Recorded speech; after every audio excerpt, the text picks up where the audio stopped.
Turn to 1 John. First epistle of John, chapter 2. We'll get there in just a moment.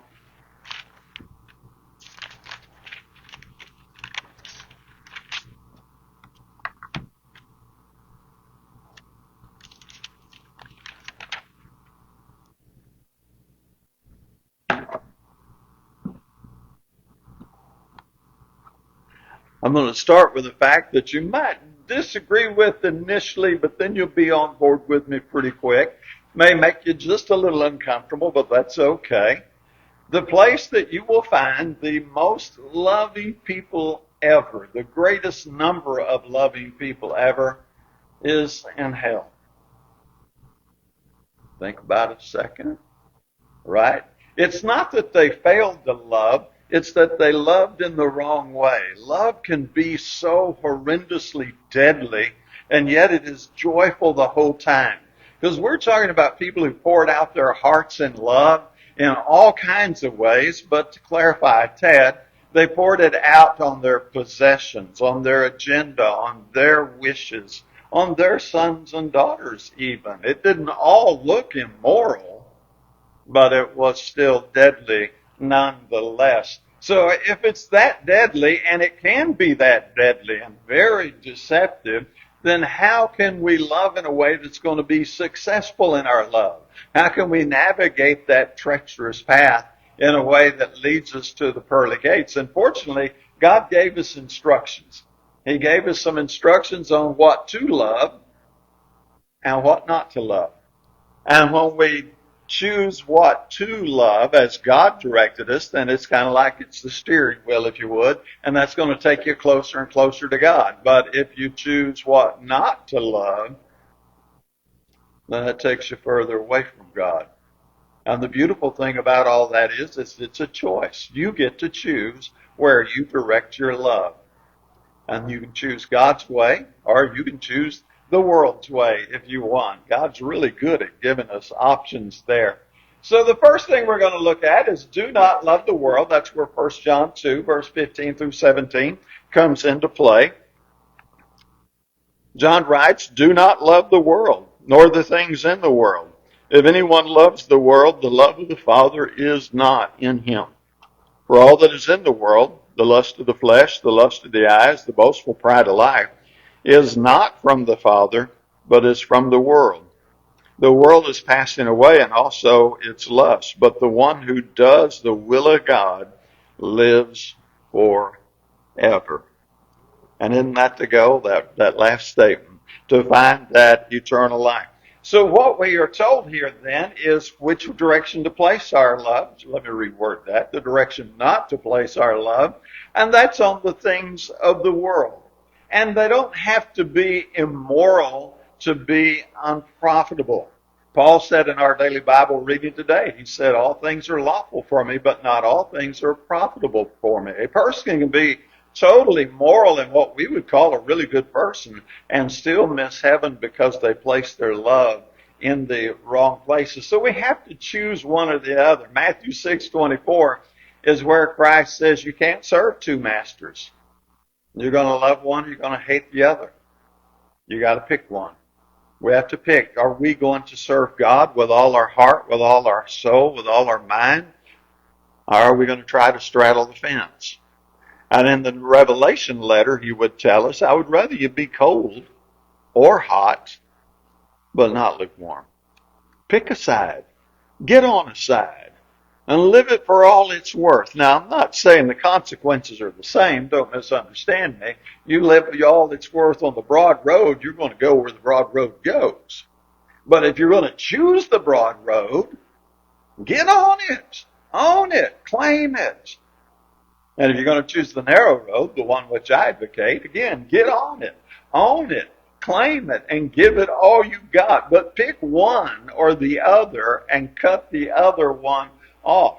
The prodigal son learned the hard way that the riches of this world are not all that he thought they were.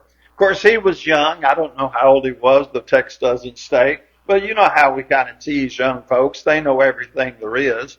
And then they'll grow up and find out they didn't. That's always an amazing little journey. But he looked around and he saw things and he thought he understood things and he wanted some money and he wanted to head off to the big city, and he did. And he found out that the world is brutal. The world is tough, and the world will suck everything out of you and leave you dead and go looking for another victim. And so there he was with the pigs, wishing that he could eat what they were eating because his life was so tough. And then he wised up and he realized the love of the world is not the way to go. And he came to his senses. And that's what we hope, that everybody comes to their senses sooner rather than later. So Matthew 22:37, that's the verse I referred to a second ago. That's where he says, love God with all your heart, with all your soul, with all your mind. Everything that constitutes you, you focus it to God number one. That is the place to love. That is where love will not be deadly. Love will not be that deceitful journey, but rather it'll be exactly what you want. When you step out of the tent of this flesh and into eternity, you will be glad you took that journey. But you have to make a choice. Joshua 24:15, one of my favorite Old Testament verses on making a choice. Choose you this day who you'll serve. Make a choice. And then I hope you make it like Joshua did. But as for me and my house, we will serve the Lord, because that is the direction that leads to the deepest joys, the greatest satisfaction, the most fulfillment in this life, and of course eternity in the life to come, which is what everybody wants. So I can make that choice and enjoy those blessings, or I can make the prodigal son choice, the original one, and find out that this world is wicked. This world is mean and will use and abuse you. And it is. And now we get to make the choice. That's our free moral agency. So every choice that you make is going to be a turn of the steering wheel. There's no choice that doesn't move the wheel a little bit. And what we want to do is we want to consistently move it, where we draw nearer and nearer to God. We keep getting closer to God all the time, because that is love being used correctly. But love that keeps us somewhat indifferent, lukewarm, or moving away from God, that's not love being used in a good way. We'll go to 1 Timothy 6:10 for a moment.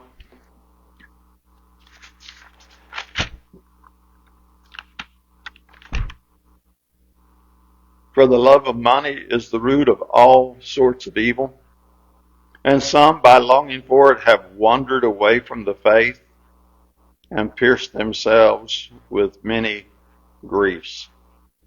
I find a couple of things interesting there. Number one, you can wander away from the faith. That's stated quite clearly. And then who pierced them through with many of griefs? They pierced themselves through with many griefs. Loving money is deadly. Now, I know you caught it, and I know those of you who have been studying a while really caught it. He didn't say money is the root of all evil. That is a misquote. It is the love of money that is the root of all evil. It is that passion for money. It's that over-prioritizing money and setting it on a pedestal on which it does not belong. The old-timers used to say money makes a good servant, but it makes a horrible master. And the last thing you wanted to do is to become your master. And of course, we live in a time, I don't know if our time is really all that exceptional, but we live in a time where a lot of people have prioritized money. And they put it on a pedestal it does not belong on. And sadly, after they chase it their entire life, many of them get to the end, look back and go, I really missed it, didn't I? I've got all this stuff. I've got this big bank account. I got a big house. But I don't have any relationships to share it with. And that's where it's all really at. It's in the sharing. So here we have a substance that we need. We must have some form of money. And yet we can't fall in love with it. It just has to be seen as a tool. Hebrews 13:5. Now I'm reading from the New American Standard.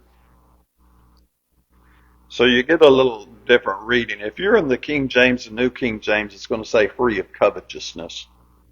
I like the way the New American Standard puts it here. Make sure that your character is free from the love of money. May I read that again? Make sure that your character is free from the love of money, being content with what you have. For he himself said, I will never desert you nor leave you, nor will I ever forsake you. There it is. Money. Again, it's what did he say? Be sure that your character is free from the love of money. He didn't say you have to take a vow of poverty, or as some of the TV evangelists would say, give it all to me. I like the way they do that. It's kind of clever. Plant your seed money. You give me $100 today, God may give you 1,000 tomorrow. Well, not literally tomorrow, but somewhere down the future. But you got to keep planting that seed again and again and again. Increase the seeds you plant. Give me $1,000 today, so on and so forth. And he flies around in his jet while you drive around in your beat up Volkswagen. I'm like, somebody was on to something, but I don't think that one was quite biblical. They got into the love of money. And are they living the good life materially? I would say yes. Where does that road end? And now I would say, they're in trouble in a way they don't understand. Judas, his North Star was money. That was what he was interested in. And Judas thought he could handle it. Judas thought he could manage all the ins and outs and the trickery and what have you. And somehow it would just all be okay. He found out he was in over his head. And he got into a situation he couldn't handle. And the only way he saw out was suicide. And that's what the love of money essentially is in an eternal perspective. So in Matthew 22:39, it tells us to love our neighbors as ourselves. Because what we want is we don't want to just say don't. After you have some don'ts, you need some do's. And so he tells us to love our neighbors as ourselves. And now we think about money in this regard. And the question is money my goal or is money my tool to help me be a better contributor to my community, to my family, to my social circle? Do I see it as something that enables me to be a better person in that I can help other people? Or am I greedy and money's all about me? When we take our money and use it in a way that is productive to our own little social circle, don't try to solve the world. You don't have that much money. Bill Gates doesn't have that much money. Just look around at you and at the world around you and go, how can I help make the world a better place? How can I leave it a little better when I leave than when I got here? And as we do that and we focus on people and money becomes a tool to use, a servant if you would, and our love is focused on the second greatest commandment, love your neighbor as yourself, now we're in the right direction. Now we're turning that wheel the way it ought to be going in the way that God approves of. But it is a very deliberate, purposeful decision.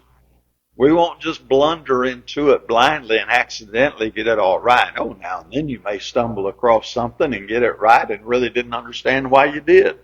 But a consistent practice of getting it right day after day, week after week, year after year, decade after decade, that takes a very deliberate intention that says, I'm not going to let money rule me.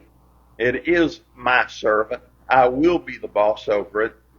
And my love belongs to the people around me. I will love my neighbor as myself. Good Samaritan, I think, gives us a good example of that.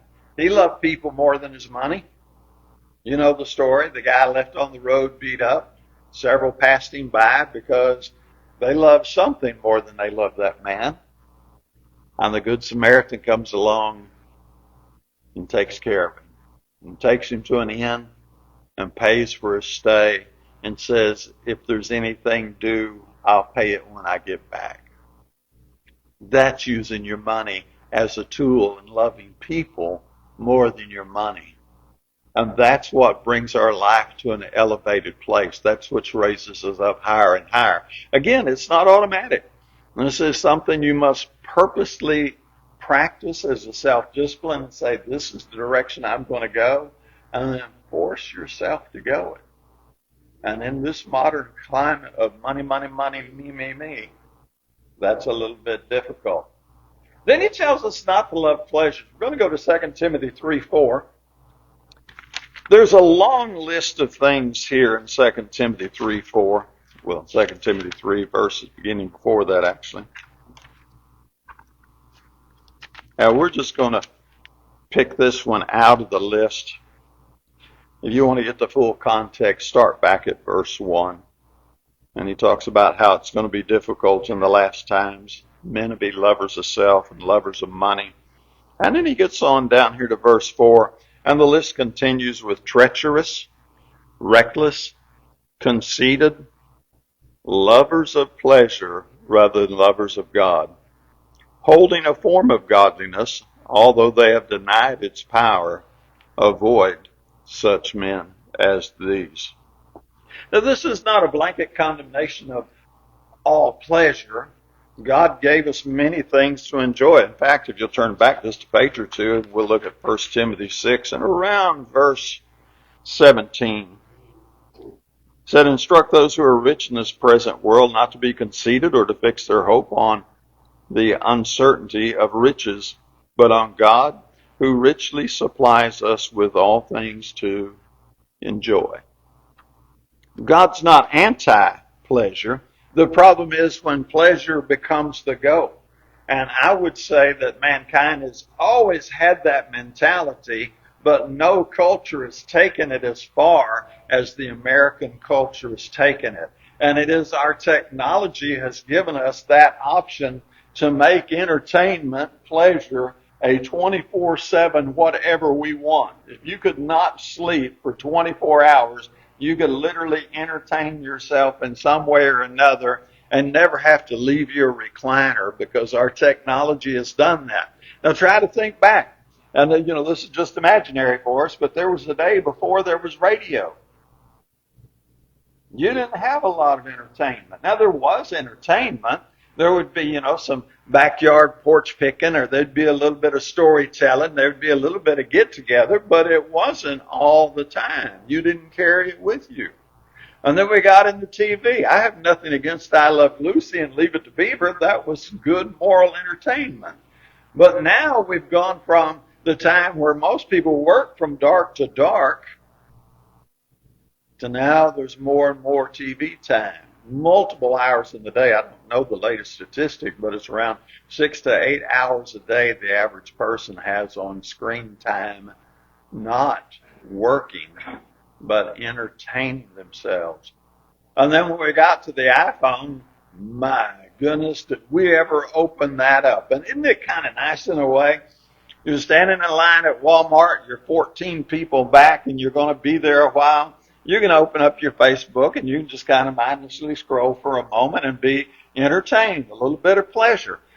I'm not saying that's wrong, but I am saying there comes a point where pleasure becomes the goal of life.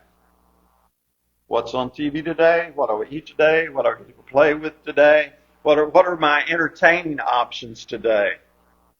And Bible reading and Bible study and doing the things that Christians have traditionally done to visit the widows and the orphans and their afflictions and all of those things, it's knocked way down the scale. I'm going to get to that, but right now I need to, and there's screen time again.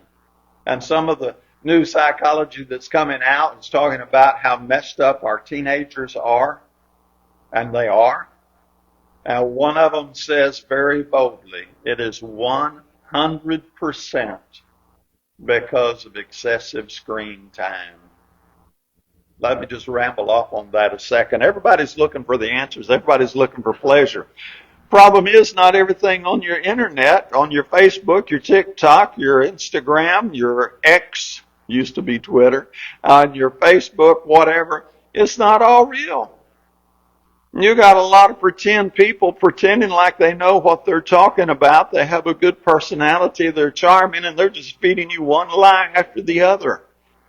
And as it all starts to implode, and it is starting to implode because there was constant pursuit of pleasure in one form or another, now they're trying to buoy it back up. And it's not working. You chase the wrong kind of pleasure. And I would tell you, I have to always say it this way.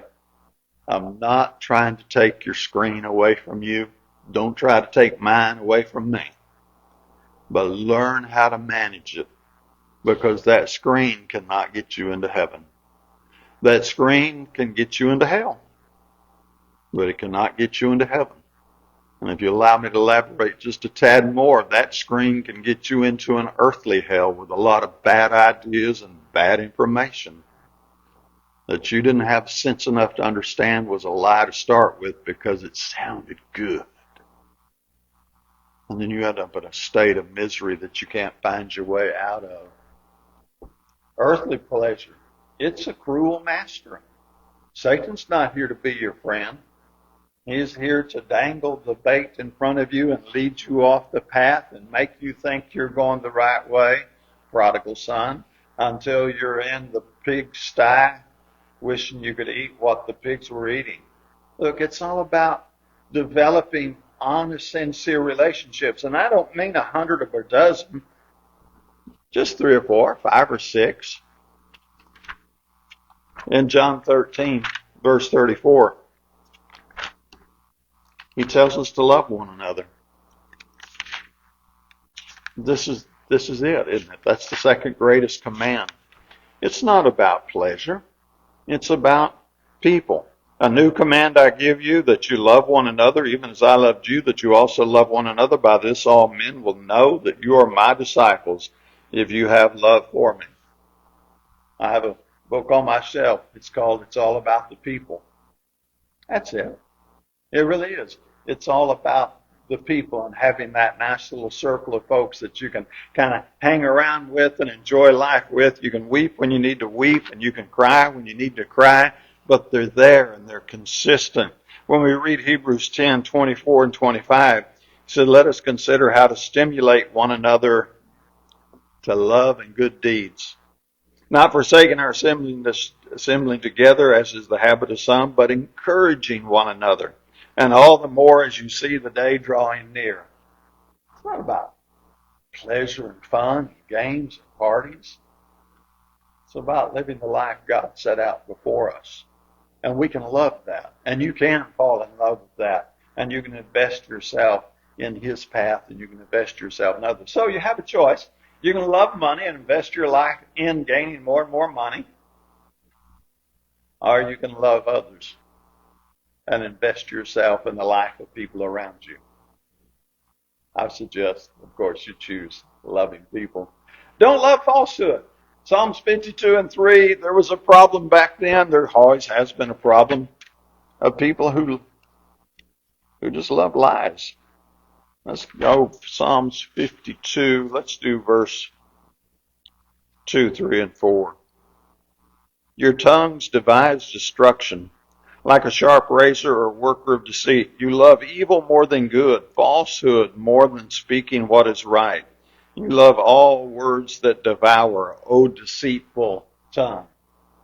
There's a lot of folks that think lies are just neat. And it doesn't have to be this big, crazy, bold-faced lie. It just be a rationalization, a little spin, a little twist. You know how it goes. Somebody does one thing and then they redefine what they did. We did it as kids all the time. Get too rough with a sibling, get tattled on, and then look at mom and go, well, all I said was... And don't we say it in the sweetest, nicest, just prettiest tone, like, how could that ever have been wrong? But it was. We're lying to ourselves. And the easiest lies to believe are the ones that you tell yourself. So it's more than just words, it's the heart. When Satan lied, John 8:44, it was because it was who he was. And the last thing we want that to be, dishonesty, to be who we are. We want to love people. Matthew 5:44 tells us to love our enemies. And that's what we want to do. We want to learn to love everybody. Now, love doesn't mean that same feeling like you have when you're talking to about your grandkids, maybe. That might be a good one. Love is seeking the good of other people. That's basically your agape love, seeking the good of somebody else. Maybe I should clarify, seeking the eternal good of somebody else. Not all the way that we just, have so much fun with grandbabies and all that kind of thing. It's a responsibility. And that's the path we choose. And lying to somebody and misleading them is not to their good. So people who love falsehoods, of course, are steering themselves further and further away from God. And what we're going to do is we're going to learn to rise above the crowd, travel the straight and narrow road, and not be overcome by evil, but overcome evil with good, which is your Romans 12 and 21. Way easier said than done, because we are emotional creatures, and our emotions do get stirred. That's what keeps you hooked to your favorite news channel. They have learned that if they can stir your emotions, primarily your negative emotions, you will hang on to that TV channel longer than if they did not aggravate you. Now, the trick is they want to aggravate you against a common opponent so that you feel supported. The problem is, and I'm going to offend somebody probably, both sides are lying through their teeth. I've watched both sides. I've watched the liberal media. I've watched the conservative media. And rarely do either side tell you what's really going on. They tell you their version of what's going on, and then they play it up to get you stirred up so you'll hang in with where they're at longer and longer. More of your time on their screen means more money they get from their advertisers. Now, that's the business model. The thing is, you and I have to be smart enough to understand when we're being played, when we're being used and manipulated. And that's one of the most difficult things to do. Because we don't want to think that someone would lie to us. Nobody would lie to me.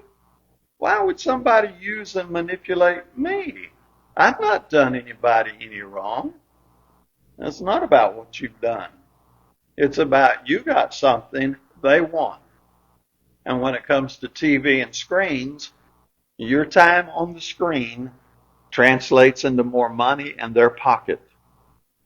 They don't care about you. They're not going to show up and visit you at the hospital. They're not going to send you a get well card when you get sick. They're not going to give any condolences at your funeral. They just want you as long as somehow you benefit them. And so you have to rise above the crowd, see through the lies, and invest your life where it really, really matters. And I'm going to say, that's not that difficult. If you're married, the one that really, really matters is the one that wears the ring you put on his or her finger. There's your number one. You got children? There's your number two. You got some grandbabies and extended family? There's your number 3 and 4. And right there, you've got more time. You have more investment than you have time for right there. But isn't that the place? Statistics say that there are more people. I need to look up my statistic, but there are so many people that cannot hold up 5 fingers and name 5 close friends they could call any time, day or night, when they're in a situation. Watch out for the falsehoods. Satan wants to divide and conquer. You fall in love with pursuing God and people. And finally, do not love the praise of men. John 12:43, many of the religious leaders really believed that Jesus was the Christ, that he was the Son of God, but they would not confess him because they loved the praise of men more than the praise of God. We have to make a choice. Where do we want to stand? Applause is really short-lived. Applause is really short-lived. How many times have you got on a new job, and everybody's going, oh, you're just the greatest. We're so glad you're here now. You just make this place so much better.